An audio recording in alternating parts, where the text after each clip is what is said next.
నమస్తే అండి. మంత్రులు కానీ, ముఖ్యమంత్రులు కానీ, ప్రధానమంత్రులు కానీ ప్రజల చేత ఎన్నుకోబడినటువంటి పాలకులు. వీరు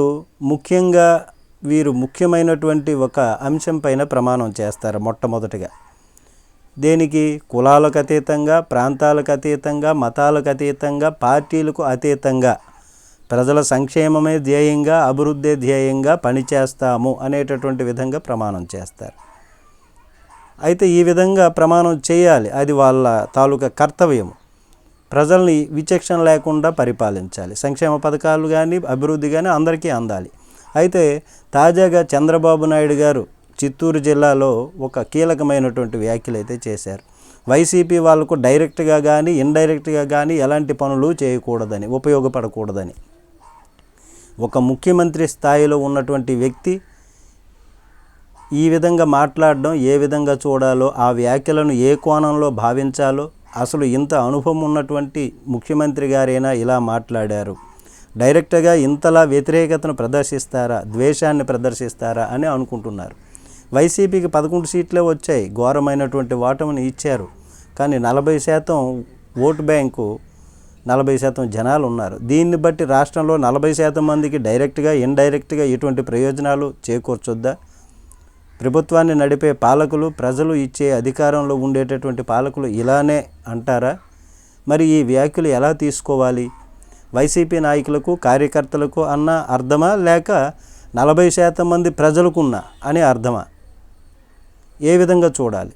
గతంలో జగన్ ముఖ్యమంత్రిగా ఉండేటప్పుడు ఏమన్నారు? కులాలు చూడం, మతాలు చూడం, ప్రాంతాలు చూడం, పార్టీలకు అతీతంగా అర్హులైనటువంటి ప్రతి ఒక్కరికి కూడా సంక్షేమ పథకాలు అందాలి.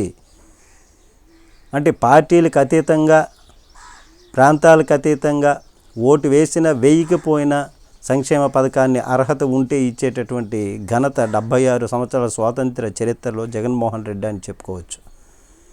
జగన్ ప్రభుత్వంలో 5 సంవత్సరాలలో అదిగో వాళ్ళు తెలుగుదేశం పార్టీకి చెందినవారు కాబట్టి వాళ్ళకి సంక్షేమ పథకాలు ఇవ్వలేము, ఇదిగో వీళ్ళు జనసేన పార్టీకి చెందినవారు కాబట్టి వీళ్ళకి సంక్షేమ పథకాలు ఇవ్వలేము, వీళ్ళు ఈ కులం వారు కాబట్టి, వీళ్ళు ఈ ప్రాంతం వారు కాబట్టి వీళ్ళకి ఇవ్వలేదు అని ఎక్కడైనా, ఎప్పుడైనా ఒకవేళ మీ తాలూకా అంటే తెలుగుదేశం పార్టీ ఈ పచ్చపత్రికలలోనైనా కానీ ఎక్కడైనా వ్రాసాయా అని ఇప్పుడు జనం అనుకుంటున్నటువంటిది, వైసీపీ వాళ్ళు కూడా నిలదీస్తున్నటువంటి ప్రశ్న. మరి అర్హత ఉన్న ప్రతి ఒక్క లబ్ధిదారునికి కూడా సంక్షేమ పథకాలు అందాయి.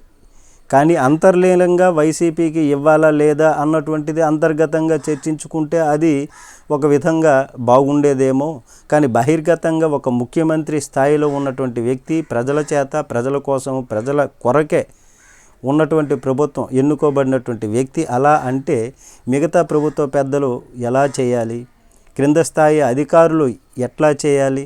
మరి 40% జనాలకు మేలు చేయొద్దా? ఇటువంటి వ్యాఖ్యలు ఏ విధంగా అర్థం చేసుకోవాలి, ఎలా మద్దతు పలకాలి అని ఇప్పుడు ప్రజలు అనుకుంటున్నటువంటి విషయం. దీనిపైన మీ కామెంట్ తెలియచేయండి. నమస్తే.